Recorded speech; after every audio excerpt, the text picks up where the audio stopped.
Hello, beautiful viewers. Tom, the author of the Cosmos, prepare to indulge in experiencing sheer bliss, because today another riveting captivating stellar unboxing video is about to be brought to fruition. What items will I be unboxing? What items will I be opening? Without further delay, without further procrastination, allow me to elicit the box. What items are encompassed inside this nifty, hefty, bulky, tangible box? Let's find out. I'm going to demystify that answer to that inquiry right here, right now, so bear with me. It'll only take me billions of picoseconds to unbox items and subsequently flaunt them in front of the camera for you to feast your eyes on.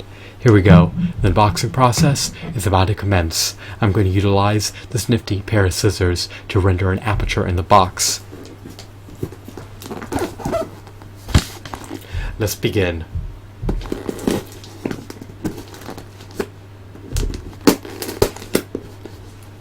I've rendered an aperture in the box. Now I can expand it, or alternatively, I can sever the seal that binds this box. These items should not be relegated to the box. I need to liberate them. Are they inanimate objects? Most likely, I'm confined to the parameters of my consciousness. Everything is cognizant, so whether they have a consciousness or not is an enigma, and I can never verify that because I can never go outside the parameters of my consciousness.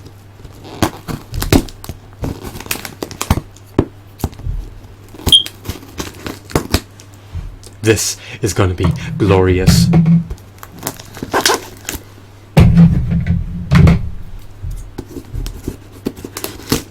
Why, you may ask?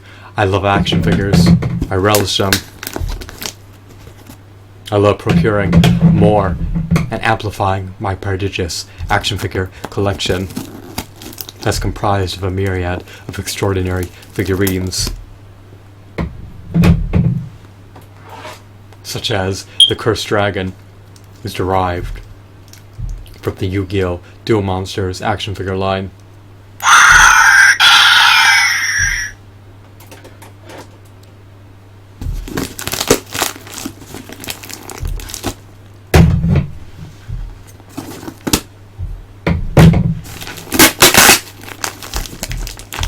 Some people unbox the items off camera to speed up the process. My videos are authentic. They're uncut, unscripted, and long. Why are they long? Well, it's arduous to unbox items when you're feeble, when you're dainty, when you're petty, and when you lack physical prowess.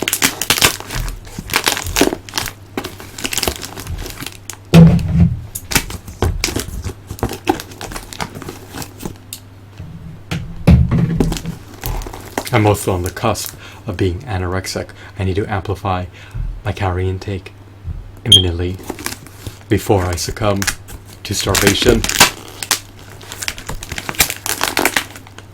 Starvation culminates in death, at least in this form.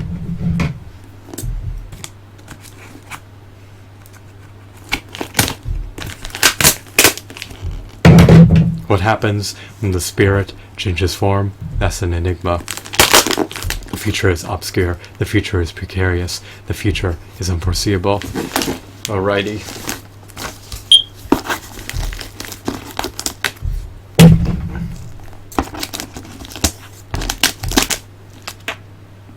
The tape is unyielding.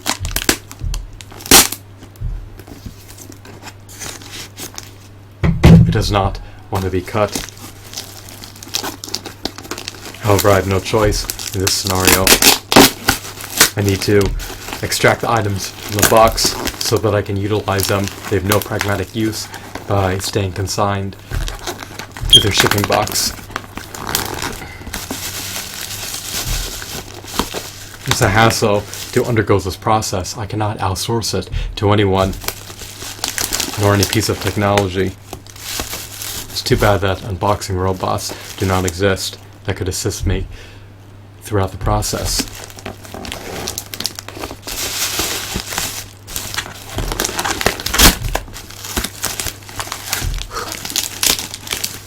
I think I got some dust in my mouth.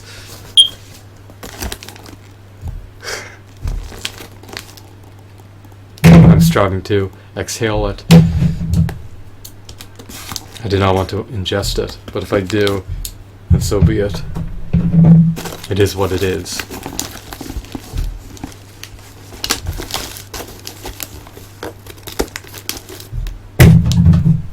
This has taken longer than anticipated.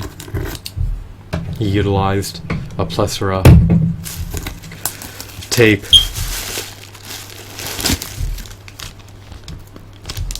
oh, these are Halo figurines. Those are his accessories.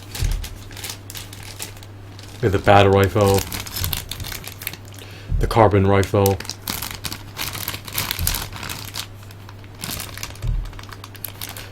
and an accessory for one of the prophets. It's utilized to adorn his chair.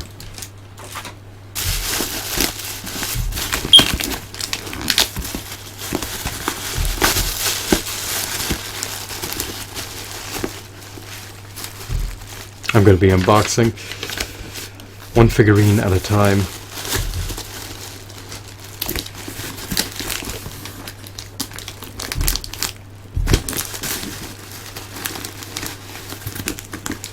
I need to further cut the box. I have no choice. I need to trim the edges.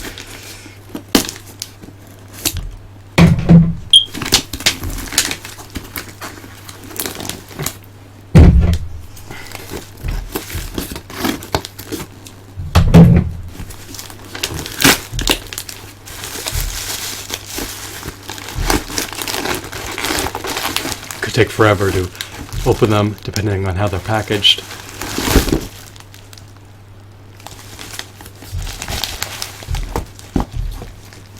Alrighty.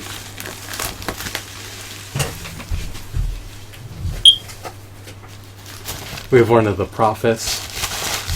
I believe he was produced by Joyride Studios.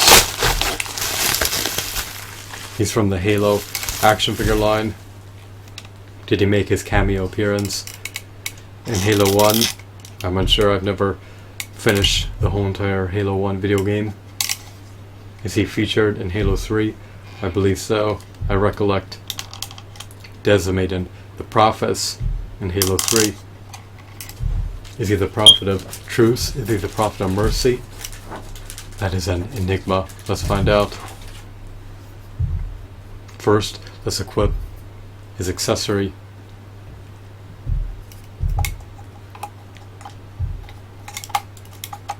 We're going to adorn his attire.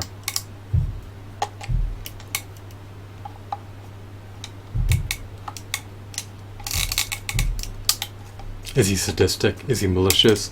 Is he coercive? Is he hostile? He's an enemy of the Master Chief. I can assure you of that. Let's find out who he is. Bear with me one brief moment as I research his exact moniker.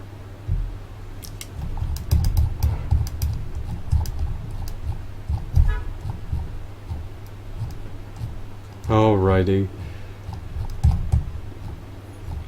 Let's see if I can find his name. He is the notorious, infamous Prophet of Mercy.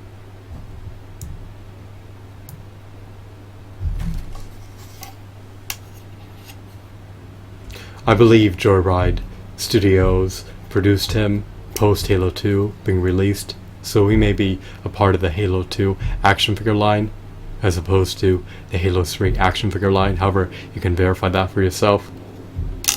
He's definitely a Halo character, I can assure you of that. Let's scrutinize him, shall we?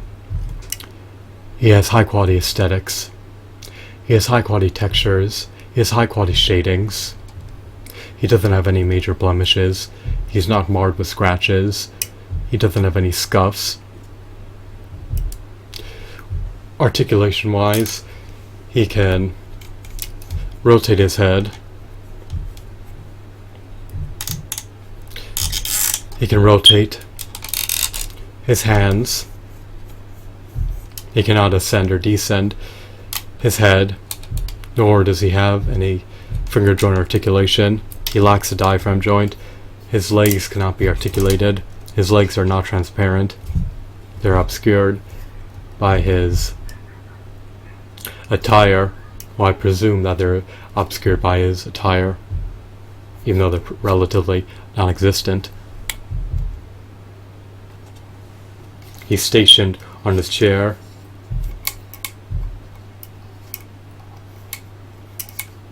It would be epic to have him suspended in the air to give off the illusion that he's hovering.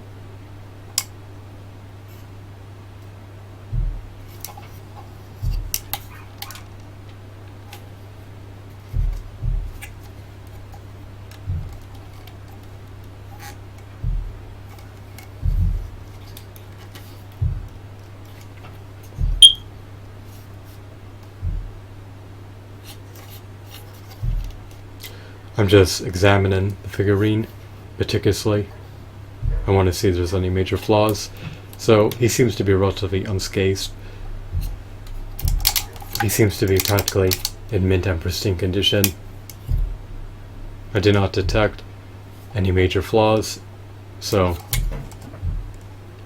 I'm gratified about this purchase and decision. I have no qualms about it. In retrospect, I would have purchased more figurines from him if he offered them for an affordable price. I recollect paying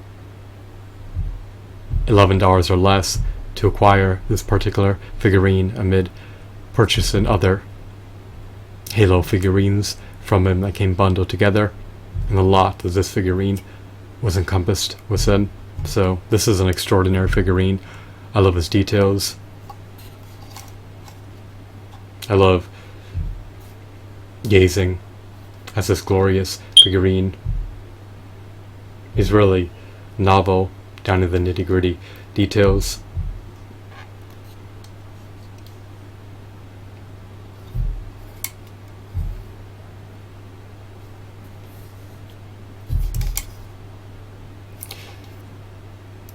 His thin hands and his gaunt face accentuate that he's an elder. Apparently he's past his prime, just like most elders. His seam lines don't really agitate me. His chair is highly detailed. This is just a one-of-a-kind figurine. I would love to purchase the other Prophets when I have the monetary means to do so. However, for now, I'll abstain from procuring the other two Prophets and just relish gazing at this glorious figurine who will be flaunted on my shelf. So, I hope that you found this video to be enthralling and insightful. I recommend and advocate purchasing this figurine if you are an avid, devout Halo fan that loves to flaunt Halo figurines on your shelf. If he's just going to be relegated to a storage unit, then desist from purchasing him. He's meant to be flaunted, displayed, looked at, and not obscured by a box or by a door. Why pay additional money to house him when you're not even leveraging him on your shelf? So, I love this figurine. I'd rate it to be a 10 out of 10. It's a paradigm of perfection. It would have augmented the feature. It would have augmented the figurine significantly if he had the capability to spew words from a microchip embedded within him that allowed you to play pre-recorded dialogue that he spews from his vocal folds in the Halo video games. So he emulates his pixelated appearance, but now he has been materialized into an action figure. I mean, that's the way I discern the scenario. This is a physical embodiment of a video game character. He stands roughly 6 to 7 inches tall. Of course, his actual height would be significantly taller, but in action figure form, this is how the Prophet of Mercy will undoubtedly look. So, I'm content with this decision. I hope that you found this video to be intriguing. Have a wonderful, marvelous day. Goodbye.